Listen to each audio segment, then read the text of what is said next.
পাক রব্বুল আলামিন বলেন আলিফ লাম মিম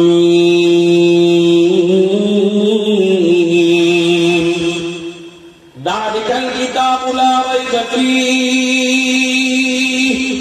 আল্লাহ বলেন আলিফ লাম মিম, আলিফ লাম মিম অর্থ আল্লাহ জানেন, এটা আমরা জানি না।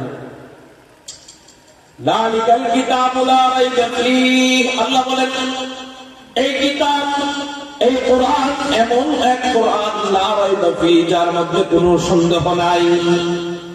হুদাল লিল মুত্তাকিন।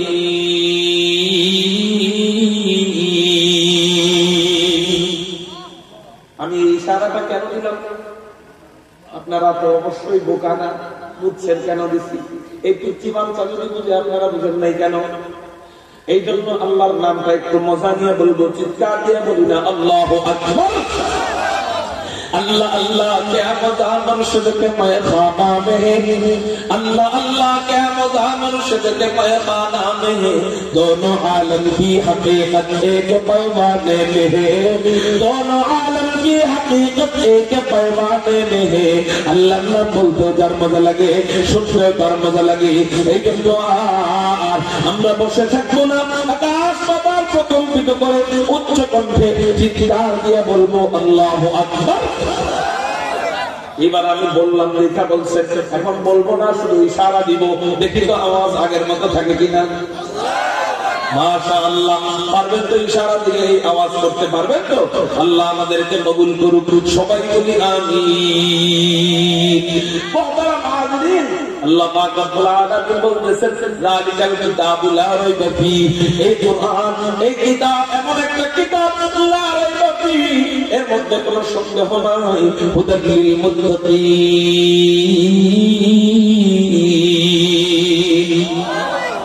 এই কোরআন মুত্তাকিদেরকে রাস্তা দেখাবে, এই কোরআন মুত্তাকি বান্দাদেরকে রাস্তা দেখাবে, এই কোরআনটা মুত্তাকিদের জন্য হিদায়াত। একটু চিৎকার দিয়ে বলেন সুবহানাল্লাহ। এরপর আল্লাহ মুত্তাকি বান্দাদের কিছু গুণাগুণ বর্ণনা শুরু করছে। এর মধ্যে একটা গুণ নিয়ে আজকে আলোচনা করব, যেমন আল্লাযীনা ইউমিনুনা বিল গায়ব। মুত্তাকি বান্দা কারা? আল্লাযীনা ইউমিনুনা বিল গায়ব, যারা গায়েবের উপর ঈমান আনে, গায়েবকে বিশ্বাস করে। আল্লাযীনা ইউমিনুনা বিল গায়ব ইউকিমুনাস সালাত। মুত্তাকির দুই নম্বর গুণ নামাজ প্রতিষ্ঠিত করে। নামাজ কি করে? এই নামাজ নিয়ে আমি আজকে আলোচনা করব। প্রত্যেকটা শব্দ নিয়ে ব্যাখ্যা করতে গেলে তো অনেক তাফসীর। আলিফ লাম মিম নিয়ে যদিও আলিফ লাম নিয়ে তাফসীর নাই, কিন্তু এক এক ইমামের, এক এক মুহাদ্দিসের, এক এক মুফাসসিরের কি কওল, এটা নিয়ে আলোচনা করতে গেলে আলিফ লাম মিম আলোচনা করতে হবে কমপক্ষে 20-25 মিনিট। আবার যালিকাল কিতাব, এটা নিয়ে তাফসীর করতে গেলে 1 ঘন্টা। লা রাইবা ফীহি, এটা নিয়ে তাফসীর করতে গেলে 1 ঘন্টা। হুদাল লিল মুত্তাকিন, এখানে মুত্তাকির জন্য হেদায়েত দিয়ে কি উদ্দেশ্য, এটা নিয়ে তাফসীর করতে গেলে 1 ঘন্টা। আল্লাযীনা ইউমিনুনা বিল গায়ব, গায়ব দ্বারা উদ্দেশ্য কি? গায়বের মালিক কে? গায়বের মালিক আল্লাহ নাকি পীরেরা নাকি রাসূল? এটা নিয়ে আলোচনা করতে গেলে 1.5-2 ঘন্টা। আমি ওইগুলো আলোচনা করব না, আমি এখানে আলোচনা করব মুত্তাকি বান্দা 2 নম্বর গুণ। আল্লাহ বর্ণনা করতেছেন ইউকিমুনাস সালাত। মুত্তাকি বান্দা যে হবে, এরা নামাজ কায়েম করবে, নিজেরাও নামাজ পড়বে, সন্তানদেরকেও নামাজের তালিম দিবে, পরিবারকেও নামাজের তালিম দিবে, সমাজকেও নামাজি কিভাবে বানানো যায় এই জিনিস নিয়ে ফিকির করবে। এরা হলো মুত্তাকি বান্দা। একটু চিৎকার দিয়ে বলেন সুবহানাল্লাহ। নামাজ ইসলামের ভিতরে এত গুরুত্বপূর্ণ একটা ইবাদত। নামাজ ইসলামের ভিতরে এত গুরুত্বপূর্ণ একটা ইবাদত। ইসলামের ভিতরে মূল ভিত্তি 5টা করে বলেন কয়টা? নবীজি বলেন বুনিয়াল ইসলামু আলা খামস, শাহাদাতি আল্লাহ ইলাহা ইল্লাল্লাহ ওয়া আন্না মুহাম্মাদার রাসূলুল্লাহ ওয়া ইকামিস সালাত ওয়া ইতাইজ যাকাত ওয়াল হজ্জ ওয়া সাওম রমাদান। ইসলামের মূল ভিত্তি 5টা, আমরা এটা সবাই জানি, তারপরে নতুন করে আজকে জানবো। যেমন ইসলামের মূল ভিত্তি 1 নম্বর ঈমান, ইসলামের মূল ভিত্তি 2 নম্বর নামাজ, নামাজ, 3 নাম্বার যাকাত, 4 নাম্বার হজ, 5 নাম্বার রোজা। এবার বলেন ইসলামের মূল ভিত্তি কয়টা? এটা আমরা কম বেশি জানি, ঠিক না ঠিক? কিন্তু আজকে নতুন কথা এখানে শিখবো, আমরা নতুন বিষয় জানবো, নতুন কিছু জানবো। বলে আল্লাহ পাকের কোরআনের জ্ঞান, হাদিসের জ্ঞান, এই জ্ঞানের কোনো সীমারেখা নাই। যত পড়ি তখন নতুন নতুন জিনিস বের হয়। এদিকে একটু খেয়াল করলেই বুঝবেন ইসলামের মূল ভিত্তি 5টা। 1 নাম্বার, 2 নাম্বার, 3 নাম্বার, 4 নাম্বার, 5 নাম্বারের ভিতরে 2 নাম্বার হলো নামাজ। এই নামাজ বাদে বাকি 4টা আল্লাহ ওহীর মাধ্যমে নাযিল করেছেন। জোরে বলেন কিসের মাধ্যমে নাযিল করেছেন? ওহীর মাধ্যমে। যেমন ঈমান আল্লাহ ওহীর মাধ্যমে নাযিল করেছেন। আমিনু কামা আমানান নাস ইন্নাল্লাযীনা আমানু ওয়া আমিলুস সালিহাতি কানাত লাহুম জান্নাতুল ফিরদাউসি নুজুলা। আল্লাযীনা আমানু ওয়া আমিলুস সালিহাত মান আমিলা সালিহান মিন যাকারিন আও উনসা ওয়া হুয়া মুমিন ওয়ালা তাহিনু ওয়ালা তাহজানু ওয়া আনতুমুল আ'লাউন ইন কুনতুম মুমিনিন।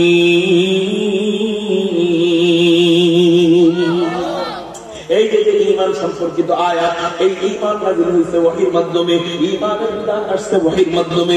2 নাম্বার নামাজ। দরকার নাই, আপনারা আমার দিকে খেয়াল করেন, নিয়ে যান, কেউ দিয়েন না, আপনারা আমার দিকে খেয়াল করেন। 2 নাম্বার বিধান নামাজ, নামাজের বিধান আল্লাহ ওহীর মাধ্যমে নাযিল করছেন। হ্যাঁ ঠিক আছে। 3 নাম্বার বিধান যাকাত, যাকাতের বিধান আল্লাহ ওহীর মাধ্যমে নাযিল করছেন। আতিস যাকাত। 4 নাম্বার হজ, হজের বিধান আল্লাহ ওহীর মাধ্যমে নাযিল করেছেন। ওয়া আতিমুল হজ্জ ওয়াল উমরাতা লিল্লাহ। 5 নাম্বার বিধান হলো রোজা, রোজার বিধান আল্লাহ ওহীর মাধ্যমে নাযিল করেছেন। কুতিবা আলাইকুমুস সিয়াম কামা কুতিবা আলাল্লাযীনা মিন ক্বাবলিকুম লাআল্লাকুম তাত্তাকুন।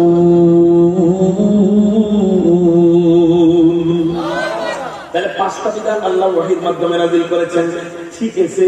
কিন্তু একটা বিধানের মধ্যে আছে, এই বিধান শুধু ওহীর মাধ্যমে নাযিল করেন নাই, এই বিধান আল্লাহ ডাইরেক্ট আদেশ দিয়েছেন।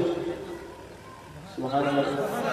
ঈমান ডাইরেক্ট আদেশ দেন নাই, রোজা ডাইরেক্ট আদেশ দেন নাই, ওহীর মাধ্যমে আদেশ দিয়েছেন। হজ ওহীর মাধ্যমে আদেশ দিয়েছেন। যাকাত ওহীর মাধ্যমে আদেশ দিয়েছেন। কিন্তু একটা মাত্র ইবাদত আছে, যে ইবাদত আল্লাহ শুধু ওহীর মাধ্যমে নাযিল করে ক্ষান্ত হন নাই, ওহীর মাধ্যমে এই বিধান দিয়ে ক্ষান্ত হন নাই।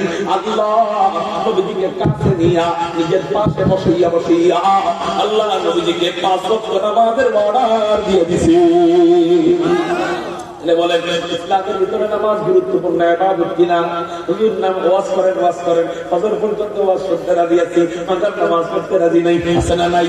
নামাজ ইসলামের ভিতরে অনেক গুরুত্বপূর্ণ ইবাদত, কিন্তু আমরা নামাজের ক্ষেত্রে সবচেয়ে বড় গাফেল, ঠিক না ভাই? আল্লাহ পাক ডাইরেক্ট নাযিল, আল্লাহ পাক রোজা যেমন ডাইরেক্ট নাযিল করে নাই, ওহীর মাধ্যমে নাযিল করছেন।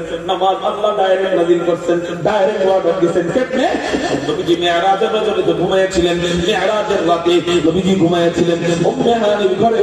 আল্লাহ পাক রব্বুল আলামিন নবীজিকে উম্মে হানির ঘর থেকে ঘুম থেকে জাগাইয়া, মিরাজের রাতে নবীজিকে উম্মে হানির ঘর থেকে ঘুম থেকে জাগাইয়া, জমজমের পাশে শুইয়া, বুকের থেকে নাভি পর্যন্ত ফাইরা, ভিতর থেকে সবকিছু বের করে এরপর জমজমের পানি দিয়ে ধুইয়া, জান্নাত থেকে রেশমি রুমাল দিয়ে ঢাকা, ঈমান এবং হিকমতের অক্সিজেন ভিতরে পুষ্কুইরা, হযরত জিবরাইল এমন করে ইশারা দিয়া সিনায় জোড়া লাগাইয়া বুরাকের পিঠে চড়াইয়া বাইতুল মুকদ্দাস নিয়া সমস্ত নবীদের ইমাম বানাইয়া, ইমামুল আম্বিয়া বানাইয়া, 7 আসমান দেখাইয়া, 8 জান্নাত দেখাইয়া, 7 জাহান্নাম দেখাইয়া, বাইতুল মামুর মসজিদ দেখাইয়া, ফেরেশতাদের নূরের সাগর দেখাইয়া, কুরসি দেখাইয়া, লৌহ কলম দেখাইয়া, সিদরাতুল মুনতাহার গোড়ায় নিয়া আল্লাহ পাক রব্বুল আলামিন হযরত জিবরাইলকে বিদায় কইরা নবীজিকে রফে উঠাইয়া আল্লাহর কাছে নিয়া আল্লাহ পাক রব্বুল আলামিন নবীজিকে আল্লাহর কুদরতে হাঁটুর সামনে বসায়া লম্বা সময় পর্যন্ত গল্প সল্প কইরা আল্লাহ ওই মিরাজের রজনীর স্মৃতি হিসেবে 5 ওয়াক্ত নামাজ পুরস্কার দিয়ে দেয়। একটু চিৎকার দিয়া বলেন না সুবহানাল্লাহ। প্রথমে আল্লাহ দিয়েছিল 5 ওয়াক্ত নাকি 50 ওয়াক্ত? বুখারী শরীফের হাদিস। প্রথমে আল্লাহ দিয়েছিলেন 50 ওয়াক্ত। 50 ওয়াক্ত দেওয়ার পর নবীজি 50 ওয়াক্ত নিয়ে রওনা দিয়ে দেয়। প্রতিমধ্যে হযরত মুসা আলাইহিস সালাতু ওয়াস সালামের সাথে সাক্ষাৎ। হযরত মুসা আলাইহিস সালাতু ওয়াস সালাম নবীজিকে বলে, ও রাসূল, আল্লাহ তোমার সাথে কথা বললো, বলো কি কথা হইছে? হযরত আকার তাজদার মদিনা সাক্ষাৎকে শোনায়া দেয়। এরপরে বলে, আল্লাহ কি তোমাকে কোনো পুরস্কার দেয় নাই? হ্যাঁ দিয়েছে। কি পুরস্কার? আল্লাহ পুরস্কার দিয়েছে, অনেক পুরস্কার দিয়েছে। যেমন তাহিয়াতু লিল্লাহ ওয়াস সালাওয়াত ওয়াত তাইয়্যিবাত, আসসালামু আলাইকা আইয়ুহান নবী ওয়া রাহমাতুল্লাহ ওয়া বারাকাতুহু, আসসালামু আলাইনা ওয়া আলা ইবাদিল্লাহিস সালিহিন। এটা আল্লাহর সাথে নবীজির গল্প, কথোপকথন। মুহতারাম হাজিরিন, তো আল্লাহ পাক রব্বুল আলামিন নবীজিকে যে পুরস্কার দিয়েছেন, হযরতে আকায়ে নামদার তাজদার মদিনা মুসা আলাইহিস সালাতু ওয়াস সালামকে বলেন, ও নবী মুসা, আল্লাহ আমাকে পুরস্কার দিয়েছেন আজকে অনেকগুলা পুরস্কার। এর মধ্যে সবচেয়ে বড় পুরস্কার হলো আল্লাহ আমার উম্মতের জন্য নামাজ পুরস্কার দিয়ে দিয়েছেন। হযরতে মুসা বলেন, ও নবী মুহাম্মদ, কয় ওয়াক্ত নামাজ? নবীজি বলেন, আল্লাহ আমার উম্মতের জন্য 50 ওয়াক্ত নামাজ পুরস্কার দিয়ে দিয়েছে। কয় ওয়াক্ত? মুসা আলাইহিস সালাম তো সর্বনাশ, তোমার উম্মতের 50 ওয়াক্ত নামাজ পড়তে পারবে না। আমারে আল্লাহ সবচেয়ে ঘাওড়া উম্মতের নবী করে পাঠিয়েছে। মুসা আলাইহিস সালামের জামানা যে সমস্ত উম্মত ছিল, এই উম্মতের এখনো আছে, ফিলিস্তিনিদের মারতেছে। এরা কত বড় ঘাওড়া জাতি, এটা আপনারা নিজেরাই বুঝতেছেন। হযরত মুসা আলাইহিস সালাতু ওয়াস সালাম বলে, আল্লাহ আমাকে সবচেয়ে ঘাওড়া উম্মতের নবী করে পাঠিয়েছে। আমি উম্মতের প্রত্যেকটা উম্মতকে হাড়ে হাড়ে চিনি, কে কেমন এটা আমি জানি। অতএব তোমার উম্মতেরা 50 ওয়াক্ত নামাজ পড়তে পারবে না, অতএব আল্লাহর কাছে যাও, নামাজ কমায় নিয়ে আসো। মুসা আলাইহিস সালাতু ওয়াস সালাম পরামর্শ দিলেন। কে পরামর্শ দিলেন? মুসা আলাইহিস সালাতু ওয়াস সালাম পরামর্শ দিলেন। নবীজি পরামর্শ শুনলেন। এখানে প্রশ্ন হইল, নাস্তিকরা এই হাদিস নিয়ে আপত্তি করে। এই হাদিস নিয়ে নবীজির বুঝ জেহেন কম ছিল, এটা বোঝানোর ওরা একটা যুক্তি খুঁজে পায় এখান থেকে। সেটা হলো, নবীজির কি জ্ঞান নাই? মুসা আলাইহিস সালামের পরামর্শ শুনতে হইতো। নবীজির কি এই জ্ঞানটা নাই যে নবীজি আল্লাহর কাছে বলবে, আল্লাহ আমার উম্মতের জন্য কষ্ট হবে, কমায় দেন? মুসার পরামর্শ শুনে নবীজি গেলেন। উত্তর, 1 নাম্বার উত্তর, নবীজির এই জ্ঞান আছে। তারপরও নবীজি আল্লাহকে বলেন নাই, এই জন্য নবীজি মন মেজাজ আর আবু বকরের মন মেজাজ কাছাকাছি ছিল। নরম তবিয়তের যারা, এদেরকে একটু বড় ধরনের কোনো কিছু চাপাই দিলেও এরা এটা কষ্ট করে করতে চায়, আপত্তি করে না। কিন্তু গরম যারা, তেরা যারা, এরা ডাইরেক্ট আপত্তি করে বসে। ঠিক না ভাই? ঠিক। হযরত মুসা আলাইহিস সালাতু ওয়াস সালামের মেজাজ আল্লাহ দিয়েছিলেন ওমরকে, আর আমাদের নবীজির মেজাজ দিয়েছিলেন আল্লাহ হযরত আবু বকরকে। তা আবু বকর রাদিয়াল্লাহু তাআলা আনহুর মেজাজ আর ওমরের মেজাজ পার্থক্য আছে না? আমাদের নবীজির মেজাজ হলো আবু বকর মার্কা মেজাজ। আল্লাহ দিতে মক্কা শব্দ না করতে লজ্জা পাইছে। হাদিসের শেষে নবীজি লজ্জা পাইছে এই শব্দটা বলছে। এখান থেকে বোঝা যায় যে নবীজি 50 ওয়াক্ত থেকে কমাইতে চাইছিল, কিন্তু বিধান তো আল্লাহ দিছে, এজন্য নিষেধ করতে লজ্জা পাইছে। এই হলো একটা। আর মুসা আলাইহিস সালাতু ওয়াস সালামের মেজাজ যেহেতু ওপর মার্কা, বুকবিদ কম ছিল।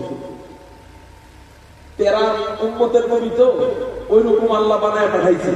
নাছর বান্দা যাকে বলা হয়, নাছর বান্দা বুঝেন? নাছর বান্দা যাকে বলা হয়, হযরত মুসা আলাইহিস সালাতু ওয়াস সালাম নাছর বান্দা ছিলেন। আল্লাহ কয় মুসা, হযরত মুসা বলেন, আল্লাহ রাব্বি আরিনি আনজুরু ইলাইক, আমি তোমাকে দেখব। আল্লাহ কয় লান তারানি রাসাদা আযতুরে মুসা লা জবাব, লান তারানি রাসাদা আযতুরে মুসা লা জবাব, হর কে আদরস্তু আয়াত সর পে নে গরদান মাতা। আল্লাহ কয় মুসা, তুমি তো আমারে দেখতে পারবা না। মুসা আলাইহিস সালাম আল্লাহর কথা বিশ্বাস করে, বিশ্বাস করছে, তারপরেও কয় কি, আল্লাহ আমি দেখবই। তার মানে মুসা আলাইহিস সালাতু ওয়াস সালাম নাছরবান্দা। এই নাফরমানরা আল্লাহ মুসাকে বানাইছেন, এই জন্য মুসা আলাইহিস সালাম এই শেষ নবীর উম্মতের ব্যাপারে ফিকির করছে, নাফরমানদের ওই কাজ, ওই গুণটা ওখানে প্রয়োগ করছে। নবীজি বলতে চান নাই বিষয়টা তা না, বলতে চাইছেন, কিন্তু নরম তবিয়তের থাকার কারণে লজ্জায় বলেন না। এক। দুই নম্বর জবাব হলো, হযরত মুসা আলাইহিস সালামকে এই পণ্ডিতির ক্ষমতা কে দিয়ে দিয়েছে যে আমাদের শেষ নবীকে সে আদেশ দিবে? এই পণ্ডিতির ক্ষমতা কেউ দেয় নাই, আল্লাহ মুসাকে বলছে, দেখা মুসা বলছে। মুসা আলাইহিস সালাম পরামর্শ দেন নাই, আল্লাহ পরামর্শ মুসার মুখ দিয়ে বের করছে, আল্লাহ মুসাকে বলাইছে। নবীজি এটা বুঝতে পারছে যে আল্লাহ বলাইছে, এই জন্য নবীজি আবার আল্লাহর কাছে রওনা দিয়েছে। সুবহানাল্লাহ বলেন না? তাহলে বলেন, এটা মুসা বলছে না আল্লাহ বলাইছে? আল্লাহ বলাইছে। তো আমাদের নবীজি 50 ওয়াক্ত নামাজ নিয়ে আল্লাহর কাছে রওনা দিয়েছে। আল্লাহর কাছে যায় বলে, আল্লাহ আপনি একটু নামাজটা কমায়া দেন না, আমার উম্মতেরা তো এত নামাজ পারবে না। আল্লাহ পাক রব্বুল আলামিন বলেন, রাসূল রে যাও, আমি তোমার উম্মতের সহজতার জন্য 5 ওয়াক্ত নামাজ কমায়া দিলাম। রইল কয় ওয়াক্ত? 50 ওয়াক্ত থেকে 5 ওয়াক্ত কমানোর পর রইল 45 ওয়াক্ত। আবার মুসার সাথে সাক্ষাৎ, আবার মুসা পরামর্শ দেয়, যাও আল্লাহর কাছে যাও, নামাজকে কমায়া আনো। আবার নামাজ কমায়া আনা হয়, এবার আসলো 40 ওয়াক্ত। এরকম করতে করতে 45 ওয়াক্ত, 45 ওয়াক্ত, 30 ওয়াক্ত, 25 ওয়াক্ত, 20 ওয়াক্ত, 15 ওয়াক্ত, 10 ওয়াক্ত। 5 ওয়াক্তে যখন চলে আসে, নবীজি তখন 5 ওয়াক্ত নিয়ে রওনা দিয়া যায়। আপনি একটু চিন্তা করেন না, আসলে যদি 50 ওয়াক্ত নামাজ আল্লাহ রাইখা দিতেন, তাহলে আমাদের জন্য ইসলামকে মানাটা কতটা কঠিন হয়ে যেত। কারণ আমরা একটু হিসাব মিলাই, আসলে যদি 50 ওয়াক্ত নামাজ থাকতো, তাহলে আমাদের অবস্থা কি হইতো? ধরেন 1 ওয়াক্ত নামাজ পড়তে কয় মিনিট সময় লাগে? গড়ে কমপক্ষে 10 মিনিট, ঠিক না বেঠিক? 1 ওয়াক্ত নামাজ পড়তে যদি 10 মিনিট লাগে, ওযু করতে 5 মিনিট, মসজিদে আসতে যাইতে 5 মিনিট, মোট ধরলাম 20 মিনিট সময় লাগে। আল্লাহু আকবার, আল্লাহু আকবার। এবার আপনি 1 ওয়াক্ত নামাজ যদি 20 মিনিট করে ধরেন, তাহলে 50 ওয়াক্ত নামাজ হয় 1000 মিনিট। 1000 মিনিট বলেন, তাহলে 24 ঘন্টার মধ্যে আমাদের 1000 মিনিট চলে যেত শুধু ফরজ নামাজের কাজে। এবার আসেন 24 ঘন্টার মধ্যে মিনিট কয় মিনিট? 24 ঘন্টার মধ্যে মিনিট আছে 1450 থেকে 1500 মতো। 1500 ধরে যাবেন, 1500 মিনিট। 24 ঘন্টার মধ্যে কয় মিনিট? আনুমানিক ধরে যাবেন 1500 মিনিট। তাহলে 1500 কে 3 ভাগ করলে এক ভাগে 500 মিনিট করে হয়। 3 ভাগের 2 ভাগ আপনার নামাজে চলে যেত। ওই 1 ভাগ বাকি আছে। সারাদিন রাত 24 ঘন্টার 1 ভাগে। এবার আপনি ঘুমাইবেন কখন? খাইবেন কখন? টয়লেটে যাইবেন কখন? ব্যবসা করবেন কখন? চাকরি করবেন কখন? স্কুলে যাইবেন কখন? কলেজে যাইবেন কখন? ইঞ্জিনিয়ার হইবেন কখন? ডাক্তার হইবেন কখন? ব্যারিস্টার হইবেন কখন? উস্তাদ হইবেন কখন? মাদ্রাসা পরিচালনা করবেন কখন? ছাত্রদেরকে গঠন করবেন কখন? সারাদিন শুধু নামাজ পড়তে পড়তেই আপনাদের নিদ্রার পার হয়ে যাইত। অবশ্যই দেখা যাইত আমরা ব্যবসা বাণিজ্য করতে না করতে পারার কারণে না খায়া খায়া মরতে হইত। বলেন তাহলে 50 ওয়াক্ত নামাজ পড়লে ইসলাম মানাটা আমাদের জন্য কঠিন হয়ে যেত কিনা? আল্লাহ পাক রব্বুল আলামিন আমাদের জন্য সহজের ব্যবস্থা করে দিলেন। 50 ওয়াক্ত নামাজ থেকে 5 ওয়াক্তে নিয়ে আসলেন। এবার নবীজি দুনিয়ার দিকে রওনা দিবেন।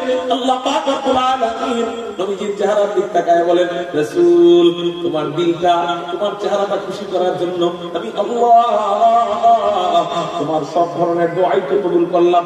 তার করে দেখা যাইতেছে তোমার মনটা এখনো খারাপ। আর তোমার জন্য আমি 50 থেকে 45 আনলাম, 45 থেকে 40 আনলাম, এই করতে করতে 5 আনলাম।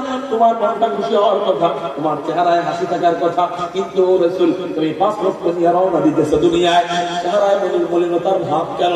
মনটা খারাপ কেন? নবীজি বলেন, আল্লাহ আমি জানি আমার উম্মতের সহযোগিতার জন্য আপনি 5 ওয়াক্ত নামাজ দিয়েছেন, 50 ওয়াক্তের থেকে কমায় এনেছেন। আমি জানি আমার উম্মতের জন্য 50 কঠিন হয়ে যেত, কিন্তু আমি ভাবতেছি উল্টা কথা। কি উল্টা কথা? আসলেই যদি 50 ওয়াক্ত থাকতো, আসলেই যদি 50 ওয়াক্ত থাকতো, আসলেই যদি 50 ওয়াক্ত থাকতো আর আমার উম্মত যদি কষ্ট করে 50 ওয়াক্ত নামাজ পড়তো, তাহলে কতই না নেকের মালিক হইতো, কতই না সওয়াবের মালিক হইতো, কতই না জাযা হাসরের ময়দানে পাইতো, কতই না বড় জান্নাত পাইতো, কতই না তোমার খুশি পাইতো। আল্লাহ পাক রব্বুল আলামিন তার কুদরতি হাসি দিয়া বলেন, ও রাসূল রে, তুমি আমার কাছে দোয়া করছো কাজ কমানোর জন্য, কিন্তু কাজের মজুরি কমানোর জন্য তো দোয়া করো নাই। আমি তোমার উম্মতের কষ্ট হবে এই জন্য কাজ কমায়া দিলাম, কিন্তু মজুরি দিতে তো আমি আল্লাহ কোনো কষ্ট হবে না। অতএব মজুরি কমানোর তো কোনো কারণ হইতে পারে না। তুমি তোমার উম্মতের কাছে যাও, হাসি মুখে ফিরে যাও, আমার বান্দা বান্দীদেরকে জানায়া দাও, ও আমার বান্দা বান্দীরা, তোরা কষ্ট করে 5 ওয়াক্ত নামাজটা ঠিকঠাক মতো পড়বি, আমি আল্লাহ গনে গনে গনে গনে 50 ওয়াক্ত নামাজের সওয়াব দিয়ে দেব। الحمد لمن قدر خيرا وفضلا والشكر لمن صور حسنا وجمالا فرد صمد عن صفة الخلق بريء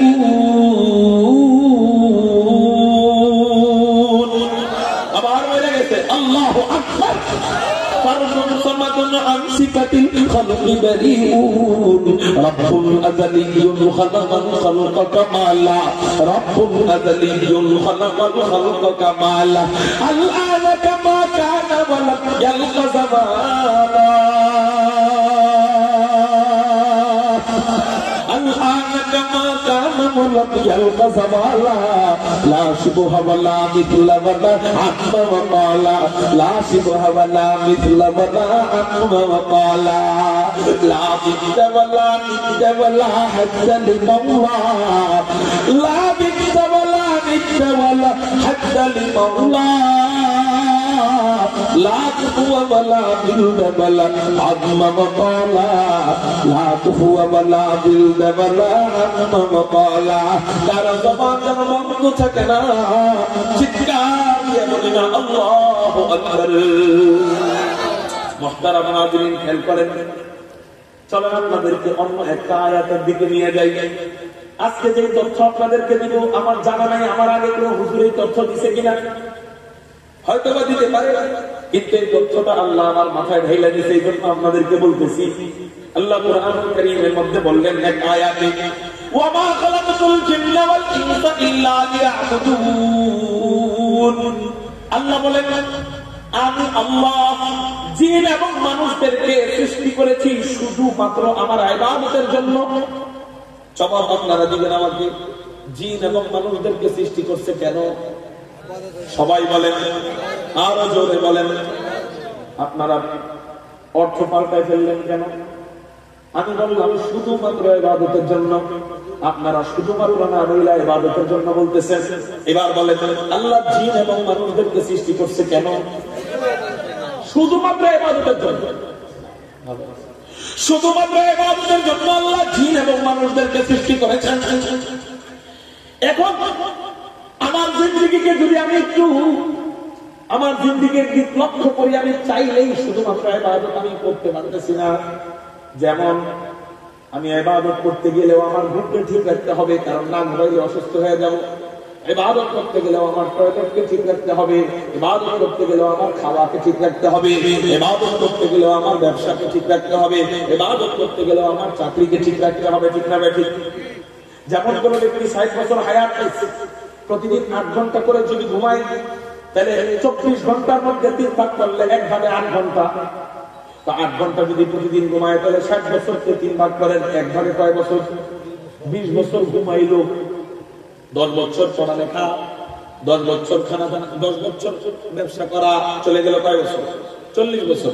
5 বছর খানা খাওয়া, 5 বছর টয়লেট করা, চলে গেল 50 বছর। আর 5 বছর অজু গোসল কাপড় ধোয়া, চলে গেল 50 বছর। আরো 5 বছর বাকি আছে, দুনিয়ার আরো তো কিছু কাজ আছে, আছে না? এগুলো ওই 5 বছরে করা, চলে গেল কয় বছর? 60 বছর। তাহলে আল্লাহ আমাদেরকে বললেন শুধুমাত্র ইবাদতের জন্য বানাইলাম, তা আমি চাইলেই তো শুধু ইবাদত করতে পারতেছি না, আমার ঘুম জরুরি, আমার খাওয়া জরুরি। চাইলেও আমি সব মিলে হয়তো 5 বছর ইবাদত করতে পারবো, বাকি 50 বছর আমার দুনিয়াবি কাজ করতে হবে। না ঘুমাইলে তো অসুস্থ হয়ে যাবে, না ব্যবসা করলে তো সংসারে না খেয়ে মরবে। এখন আমি চাইলেও আমি সব জিন্দেগির সবকিছুকে ইবাদত বানাইতে পারতেছি না। তাহলে আল্লাহ বললেন শুধুমাত্র ইবাদতের জন্য বানাইলাম, কিন্তু আমি দুনিয়ায় বাইচে থেকে শুধুমাত্র ইবাদত করতে পারতেছি না। হয়তো অর্ধেক দুনিয়াবি কাজ হয় আর অর্ধেক ইবাদত হয়। অর্ধেক দুনিয়াবি কাজ হইলে তাহলে কি শুধুমাত্র ইবাদত হইল নিয়ে যায়, নাকি দুনিয়াবি কাজ অর্ধেক হইল আর ইবাদত অর্ধেক হইল? কি অর্ধেক হইল? একজনে বসলো আবার দাঁড়াইলো, আবার বসলো আবার দাঁড়াইলো। এখন আপনি যদি বলেন শুধুমাত্র বসলো, তাহলে কি সত্য না মিথ্যা? সে বসলো আবার দাঁড়াইলো, দুটোটাই করছে। আর আপনি দুটো কাজ করতেছেন, দুনিয়াবি কাজও করতেছেন আবার আখিরাতি কাজ করতেছেন। এখানে কোরআনে আল্লাহ বলতেছেন শুধুমাত্র ইবাদতের জন্য বানাইলাম। এখন বাস্তবতার সাথে কোরআনের আয়াতের বাহ্যিক অর্থটা সাংঘর্ষিক খাইতেছে কিনা? এখন সাংঘর্ষিক খেলে আল্লাহর কোরআনের আয়াত ভুল না আমার চলার গতি ভুল? আল্লাহর কোরআনের আয়াত সত্য, আমার চলার পদ্ধতি ভুল।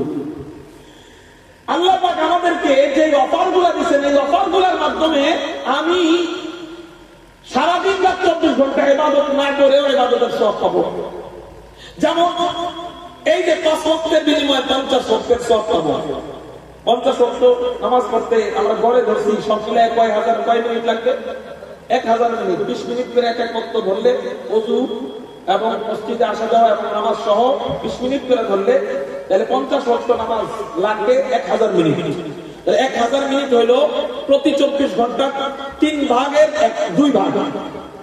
তাহলে আপনি প্রতি 24 ঘন্টার 3 ভাগের 2 ভাগের সওয়াব পাই দিতেছেন কয় ওয়াক্ত নামাজ পড়া? 5 ওয়াক্ত নামাজ পড়তে লাগে 60 মিনিট। কয় মিনিট? 60 মিনিট। আপনি 60 মিনিট ইবাদত কইরা কয় ঘন্টার সওয়াব পেলেন? 1000 মিনিটের সওয়াব পেলেন। এবার আপনি প্রতিদিন 5 ওয়াক্ত নামাজ পড়া প্রতিদিনের 3 ভাগের 2 ভাগ সওয়াব কামাইতেছেন। এবার মনে করেন আপনার জিন্দেগির 90 বছর আপনি বাঁচছেন। কথার কথা, কয় বছর? 90 বছর যদি আপনি বাঁচেন তাহলে 90 বছরকে এবার 3 ভাগ করেন। এক বছরে কয় ভাগ করে? 30 বছর। তো 30 বছর আল্লাহ পাক রব্বুল আলামিন আপনাকে প্রতিদিন 3 ভাগের 2 ভাগ নামাজের সওয়াব দেওয়ার কারণে পুরো জিন্দেগি 3 ভাগের 2 ভাগ নামাজের সওয়াব দিয়ে দিলেন। তার মানে আপনি 5 ওয়াক্ত নামাজ ঠিকমতো পড়ার কারণে 60 বছর আপনি ফরজ নামাজ পড়ার সওয়াব পেয়ে গেলেন। কার জন্য? 90 বছরের পুরার জন্য। কয় বছরের ফরজ নামাজের সওয়াব পেল? 60 বছরের। বলে আমি আমার জিন্দেগির 90 বছর থেকে 60 বছরকে ইবাদত বানায় ফেললাম কিসের মাধ্যমে? সবাই বলে নামাজের মাধ্যমে। এবার বাকি আছে কয় বছর? 90 শেষে বাকি আছে কয় বছর? 30 বছর। কয় বছর বাকি? এবার আপনি ঘুমাইলেন 30 বছর। কয় বছর? একটা মানুষ প্রতিদিন যদি 8 ঘন্টা ঘুমায়, সে যদি হায়াত পায় 90 বছর, তাহলে তার ঘুম হয় 30 বছর। প্রতিদিন 8 ঘন্টা ঘুমাইলে 90 বছরের বুড়ার ঘুম হয় কয় বছর? 30 বছর। এবার ঘুমের কারণে কোনো সওয়াব লেখা হয়? কোনো গুনাহ লেখা হয়? কোনো সওয়াবও নাই, কোনো গুনাহও নাই। তাহলে 30 বছরটা খাও না, না জান্নাত না জাহান্নাম, মানে মাঝখানে খাও, কিছুই না। তাহলে এই 30 বছরেও আমি ইবাদত বানাবো কেমনে? দেখেন, তুমি ঘুমাও, অসুবিধা নাই, কিন্তু ইশারার নামাজটা নবীজি হাদিসের মধ্যে জানায় দেয়, সহিহ হাদিসের মধ্যে ইশারার নামাজটা কষ্ট করে জামাতের সাথে পড়ো। আল্লাহ পাক রব্বুল আলামিন অর্ধেক রাত জায়গায় ইবাদতের সওয়াব দিয়ে দিবেন। আল্লাহু আকবার। আবার ফজরের নামাজটা জামাতের সাথে পড়ো, আল্লাহ পাক রব্বুল আলামিন বাকি অর্ধেক রাত জায়গায় ইবাদতের সওয়াব দিয়ে দিবেন। একটু চিৎকার দিয়ে বলেন না সুবহানাল্লাহ। তাহলে আমি ইশারের নামাজ জামাতের সাথে পড়লাম, অর্ধেক রাত দাঁড়ায় তাহাজ্জুদের সওয়াব পাইলাম। ফজরের নামাজ জামাতের সাথে পড়লাম, বাকি অর্ধেক রাত দাঁড়ায় তাহাজ্জুদের সওয়াব পাইলাম। তার মানে আমি প্রতিদিন 8 ঘন্টা ঘুমাইলাম, কিন্তু এই ঘুমটাকে ঘুম হিসাবে লেখা হবে না, এই ঘুমটাকে দাঁড়ায় তাহাজ্জুদ হিসাবে লেখা হবে। নবীজির তরিকা মোতাবেক জামাতের সাথে নামাজ পড়া ঘুমানোর কারণে। এবার ওই বুড়া 90 বছরের বুড়া ঘুমাইছে কয় বছর? 30 বছর। কিন্তু এই 30 বছরটাকে সে জামাতের সাথে নামাজ পড়ার কারণে পুরা 30 বছরের ঘুমটাকে ঘুম হিসাবে আর পাবে না, আসরের ময়দানে রাত জায়গা তাহাজ্জুদ হিসাবে পেয়ে যাবে, শুধু জামাতের সাথে নামাজ পড়ার কারণে। একটু চিৎকার দিয়ে বলেন সুবহানাল্লাহ। এবার আসেন আগে আমরা 90 বছর থেকে 60 বছর ইবাদত বানাইলাম কয় ওয়াক্ত নামাজের বরকতে, এবার বাকি 30 বছর ইবাদত বানাইলাম কিসের বরকতে? বলেন, সবাই বলেন। জামাতের সাথে নামাজ পড়ার কারণে। কিসের সাথে? তাহলে শুধু নামাজ দিয়ে আমার পুরা জিন্দেগিটাই ইবাদত হয়ে গেল। তাহলে আল্লাহ যে বললেন আমি শুধুমাত্র ইবাদতের জন্য বানাইছি, আল্লাহর এই কথাটা বাস্তবতার সাথে মিলল না। কেমনে মিলল? শুধু নামাজ পড়ে আমি মিলে দিচ্ছি। তো শুধু নামাজ পড়লে যদি সারা জিন্দেগি, এটা তো আমরা 90 দিয়ে উদাহরণ দিচ্ছি। কেউ 100 বছর হায়াত পাইলে তার উদাহরণ 100 বছরের মতো, কেউ 50 বছর হায়াত পাইলে তার উদাহরণ 50-এর মতো। আমি 90 দিয়ে একটা উদাহরণ দিচ্ছি আর কি। এটা নিয়ে সব বয়স বুঝে নিয়েন। এরকম কোন ব্যক্তি সারা দিন থেকে যদি 5 ওয়াক্ত নামাজ ঠিকঠাক মতো জামাতের সাথে পড়ে, আল্লাহ পুরা জিন্দেগিটাকে ইবাদত করার সওয়াব দিয়া যায়। তার মানে হজের সওয়াব আলাদা রইছে, হ্যাঁ, যাকাতের সওয়াব আলাদা রইছে, দানের সওয়াব আলাদা রইছে, মাদ্রাসায় পড়ানোর সওয়াব আলাদা রইছে, ইলম অর্জন করছেন এই ইলমের সওয়াব আলাদা রইছে, আলেমের সুহবতে থাকছেন এটার সওয়াব আলাদা রইছে, সকাল সন্ধ্যা জিকিরের সওয়াব আলাদা রইছে। শুধুমাত্র 5 ওয়াক্ত নামাজ জামাতের সাথে পড়ার কারণে পুরো জিন্দেগির ঘুমের কাফারা, টয়লেটের কাফারা, খাওয়ার কাফারা হিসাবে ওই নামাজটাই ইবাদত হিসাবে পরিণত হয়ে যায়। তাহলে বলেন ভাই, নামাজ জামাতের সাথে পড়ার দরকার আছে না? ইনশাআল্লাহ আজকে ওয়াদা দেন, আজকে থেকে আমার পুরো জিন্দেগিটাকে যদি আমি নেকিতে রূপান্তরিত করতে চাই, একটা ওয়াক্ত নামাজ আমি ত্যাগ করব না, ছাড়ব না। রাজি আছেন কারা কারা? আল্লাহু আকবার বলেন। রাজি আছেন ইনশাআল্লাহ? আল্লাহ তুমি কবুল করো, সবাই বলি আমিন। মুহতারাম হাজিরিন, আরেকটা কথা, বিগত 10 বছর আগে মসজিদে যত মুসল্লি ছিল, বর্তমানে কি এত মুসল্লি আছেন না? কমে গেছে। ওয়াজ মাহফিল কি কম হয়? মুসল্লি কমে কেন? ওয়াজ মাহফিল তো কম না, মুসল্লি কমে কেন? উত্তর কেউ দিতে পারবেন? আমরা ওয়াজ নসিহত কম করি, পাড়ায় পাড়ায় ওয়াজ কম হয় না তো? দাওয়াত তাবলীগের মেহনত, খানকার মেহনত, হালকা জিকিরের মেহনত, কিন্তু মুসল্লি কমে কেন? এই জন্য দোষী হলো গার্ডিয়ান, বাবারা। কেন দোষী? আগের জমানায় দেখতাম বাবারা মসজিদে নিয়ে যেত বাচ্চাদেরকে, কিন্তু এখন মনে করে জান্নাতে হে একাই যাবো, পোলাপানের জান্নাতে যাওয়ার কোনো দরকার নেই। কয়েকজন বাচ্চা নিয়ে আজকে মাহফিলে আসছেন, আপনি প্রায় দেখান তো 10 জন বাচ্চাদেরকে নিয়ে এই মাহফিলে আসছেন। আপনার বাচ্চা এখন কি করতেছে? এই বাড়িতে বসে বসে দেখবেন এই মোবাইলে গেমস খেলতেছে, মেলায় ঘুরতেছে। ওরে বুঝাইছেন নারীর মজা, ওরে বুঝাইছেন মোবাইলের মজা, ওরে বুঝাইছেন টিভির মজা। আপনি মারা গেলে ওই আপনার মসজিদে যে জায়গায় দাঁড়ায় নামাজ পড়তেন ওই জায়গাটা খালি থেকে যায়, ওই বাচ্চা আর ওই জায়গায় দাঁড়ায় নামাজ পড়ে না, এই জন্য মসজিদ খালি। আপনি যদি আপনার বাচ্চাকে সাথে নিয়ে মসজিদে যেতেন, ইনশাআল্লাহ আজিজ, আপনি মারা গেলে আপনার জায়গা খালি হইতো না, ওই জায়গায় আপনার সন্তানটা হিসাবে হতো। ওই সন্তান মারা গেলে তার নাতি হিসাবে হতো। ঠিক না বেঠি? এই জন্য প্রত্যেকের বাড়িতে ছোট বাচ্চা আছে না নাই? শোনেন, চিন্তা করেন, বড় হইলে নামাজ পড়বো না। সারা পাখি খাঁচায় ঢুকাইলে এই পাখি কোনোদিন খাঁচায় থাকতে চায় না। ছোট পাখি খাঁচায়, বড় করলে ওই পাখি খাঁচায় থাকতে চায়। আপনার বাচ্চাকে ছোট সময় থেকে মসজিদে আনা নেওয়ার অভ্যাস করবেন, বড় হওয়ার পরে আর বলতে হবে না নামাজের কথা। এমনি আপনাকে ডাইকা ডেকে ও আপনার মসজিদে নিয়ে যাবে ধরে ধরে। আর বড় হওয়ার পরে ডাকবেন, দেখবেন ওটা দ্বিতীয় বেলায় দায়িত্ব খুঁজে পাওয়া যায় না। প্রথম বেলায় যদিও যাবে মসজিদে আপনার সাথে, দ্বিতীয় অক্ত আদানের সময় পড়াবে। ঠিক না? ঠিক। এই জন্য প্রত্যেকের বাড়িতেই ভাতিজা আছে, ভাইগনা আছে, সন্তান আছে, নাতি আছে। আমরা আমাদের সন্তানদেরকে মসজিদে নিয়ে যাব ইনশাআল্লাহ। কারা কারা রাজি আছি? আল্লাহু আকবার বলে রাজি আছি ইনশাআল্লাহ। আল্লাহ তুমি কবুল করো। তাহলে মুত্তাকি বান্দা 2 নম্বর গুণ, ওয়াকিমুনাস সালাহ, নামাজ প্রতিষ্ঠিত করবে, নামাজ পড়বে। এটা বলে নাই আল্লাহ, আল্লাহ বলেছেন নামাজ প্রতিষ্ঠিত করবে, অর্থাৎ প্রতিষ্ঠিত করবে মানে নিজেও পড়বে, সন্তানদেরকে নিয়ে পড়বে, পরিবারকে পড়ানোর তালিম দিবে, সমাজ কিভাবে নামাজি হয় এটা নিয়ে ফিকির করবে, মাহফিলের আয়োজন করে করে মানুষকে নামাজি বানানোর প্রতি উৎসাহিত করবে। এটাকে বলা হয় নামাজ প্রতিষ্ঠিত করা। আল্লাহ আমাদের প্রত্যেকের মাধ্যমে নামাজকে প্রতিষ্ঠিত করে দিন। সবাই বলি